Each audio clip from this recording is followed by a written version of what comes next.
আসসালামু আলাইকুম এভরিওয়ান। আজকে তৈরি করে দেখাবো মজাদার ক্যারামেল মিল্ক পুডিং। একেবারে মেজারমেন্ট সহ এবং পারফেক্টভাবে কি করে তৈরি করতে পারবেন পুরো রেসিপিটি আজকে আপনাদের সাথে শেয়ার করব। দেখেই বুঝতে পারছেন কতটা পারফেক্ট হয়েছে। বাহিরে যেমনই দেখা যাক, ভিতরে দেখুন এতটা মসৃণ এবং পারফেক্ট হয়েছে।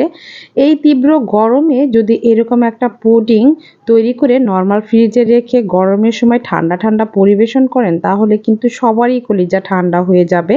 তাই আজকে পুরো রেসিপিটি শেয়ার করেছি শুধু আপনাদেরই জন্য, যারা এখনও ক্যারামেল মিল্ক পুডিং তৈরি করেননি এবং ঝটপট কিভাবে তৈরি করতে পারবেন এই মজাদার মিল্ক পুডিংটি। চলুন দেখে নেওয়া যাক পুরো রেসিপিটি।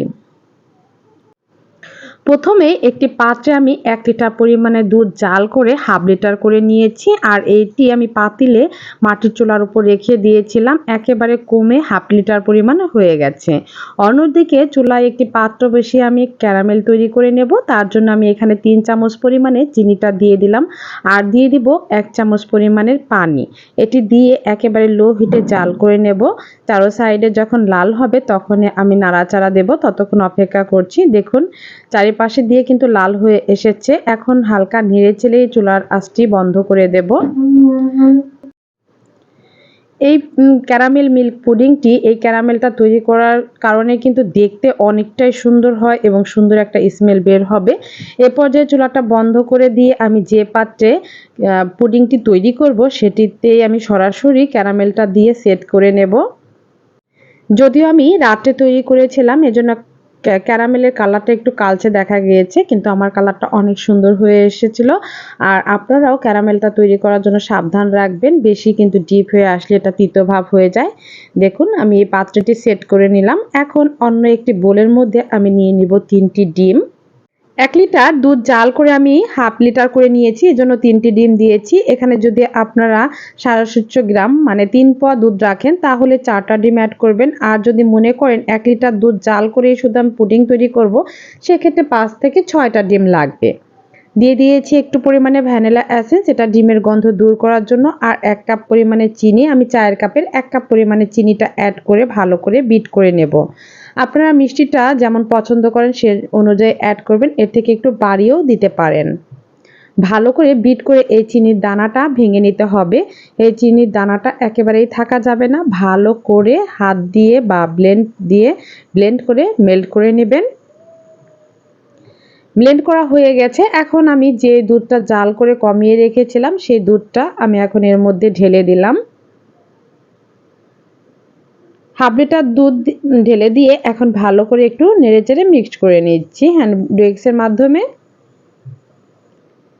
দেখুন পুডিং তৈরি করার জন্য কিন্তু আমার মিশ্রণটা একেবারেই রেডি।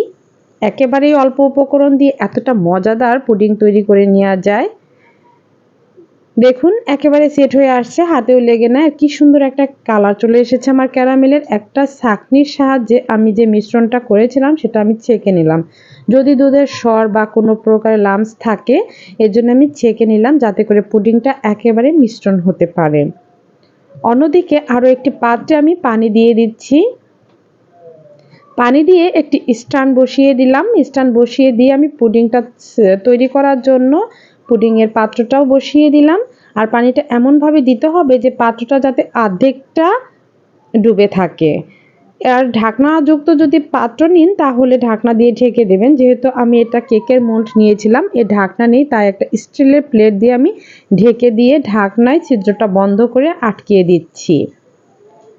আটকিয়ে দিয়ে চুলার আঁচটা আমি বাড়িয়ে দিলাম। বাড়িয়ে 5 মিনিটের মতো কুক করে নিয়ে তারপরে আমি একেবারে লো হিটে রেখে দিয়েছিলাম 25 মিনিট। টোটাল আমার 30 মিনিট লেগেছে এটি সেট হওয়ার জন্য। একেবারে পারফেক্ট আমার তৈরি হয়ে গেছে মিল্ক পুডিং।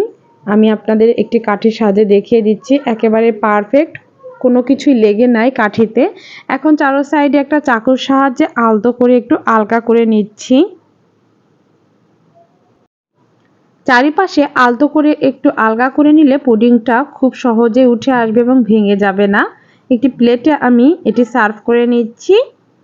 দেখুন কি সুন্দর কালার হয়েছে আমার এই ক্যারামেলের, আর দেখতে কতটা লোভনীয় এবং জুসি ভাব হয়েছে। দেখেই বুঝতে পারছেন কতটা টেস্টি হতে পারে। আমি এখন কেটে দেখাচ্ছি।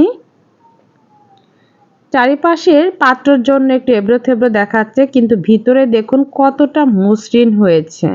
এই যে দেখুন, একেবারে পারফেক্ট এবং সফট একটি মিল্ক পুডিং। আর পুডিং তো সফট খেতেই ভালো লাগে।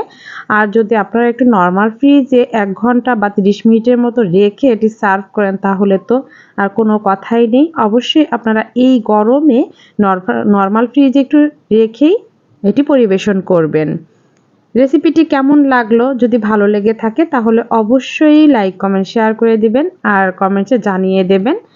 আরও নতুন ভিডিও নিয়ে হাজির হয়ে যাব আপনাদের মাঝে। সে পর্যন্ত আপনারা সবাই ভালো থাকবেন, সুস্থ থাকবেন। আল্লাহ হাফেজ।